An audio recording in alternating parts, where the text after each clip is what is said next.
like 10, 15 years, that thing was still there. She says, you know where we found your picture from high school? I go, no. She goes, where you put it up in that fucking plastic flower thing that was on top of the TV. And I was like, really? She goes, yeah. She never let anybody take it down. It was like, it was always there.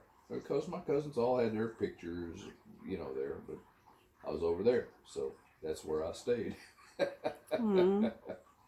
But my mom and my grandma and my aunt made sure that me and my brother knew that as much as we got kicked around when we were kids, we weren't throwaway people. They just made us realize that, hey, like, you always got somebody that cares about you. You're there. That stability. Yeah. Yeah. So it's good,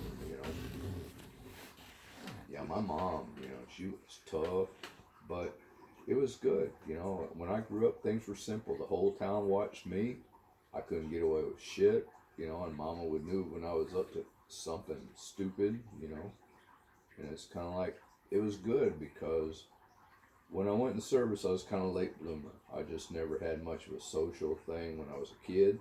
So when I got out there, I was a party animal, man. I was like, oh, fuck, yeah, man. Yeah, this is good.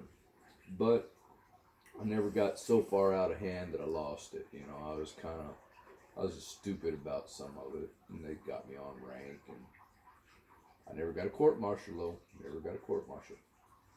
But on the other hand, I got to go places and see things that people pay a lot of money to go do. Yeah. Even living in the bottom of leaky ass old ship and stuff. But it was still good because it taught me what I could live without, too. Were you in a submarine? No, I was in the bottom of an aircraft carrier. Oh, okay. Yeah, I didn't know if you were in a submarine, though. No, Submarines freak me out.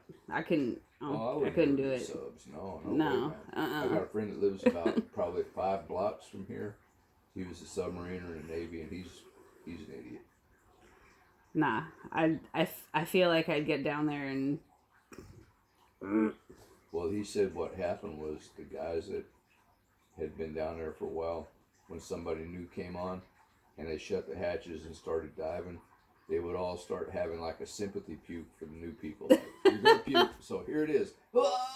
And so the new people would be like, oh, okay, because that's just a natural thing. You're scared shitless. You just start puking. That's what happens. I could never do that. No fucking way. I lived in the bottom of an aircraft carrier that leaked. It shook because it was always dragging a propeller. 30-foot propeller dragging, shakes the whole ship. But it's kind of like, it taught me what I can live without too, because it's like, it doesn't take a lot to make me happy. I'm not living down there anymore, so it's all good.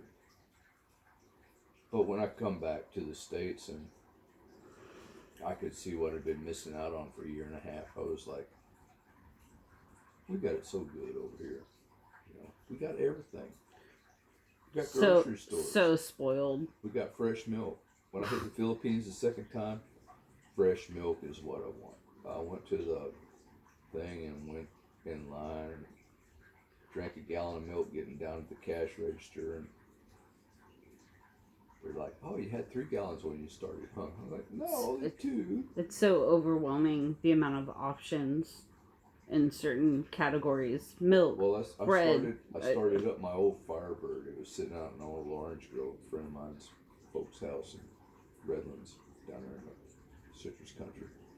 I just listened to it idle for like 5 minutes, like, oh, this sounds good. Because his brother had kept it running good. He was a Harley mechanic, and he was like, yeah, all right. So when I got back home, it was like, yeah, it's all good. But I hadn't driven anything in like 16 months, and I was like, felt weird. My car, yeah. It sounded good. It was like burned a lot of good rubber. I was like, yeah, all right, life is good, But when you're over there and you're on the ship, you're just like, you're missing it, but you don't think about it. But then when you're sitting in the car and it's island, you just start it up and it's island and it sounds so good. It's like, oh yeah, I missed this all this time. But I didn't miss it until I got back there. That was the thing. It was like, I missed this. Did time hit you at a different rate? Mm-hmm. Almost. Oh yeah. Like yeah. you all of a sudden realized. Yeah, because when you do without it for that long, it's like, all right. You become acclimated. Yeah, but then all of a sudden you get it back, and it's like, yeah, the memories are flooded, and you go, oh yeah. Mm-hmm. Yeah. Yeah, I get that. And then when you tromp on it, you do like a big old fishtail going out of somewhere. It's like, hey, it's all good. That's why you see all those military people in like Mustangs, and they're just like driving wild, and they're living it up. They're coming back to themselves. Well, Clarksville, Tennessee is a prime example of that. It's about probably 50 miles south of where we are up there in Kentucky.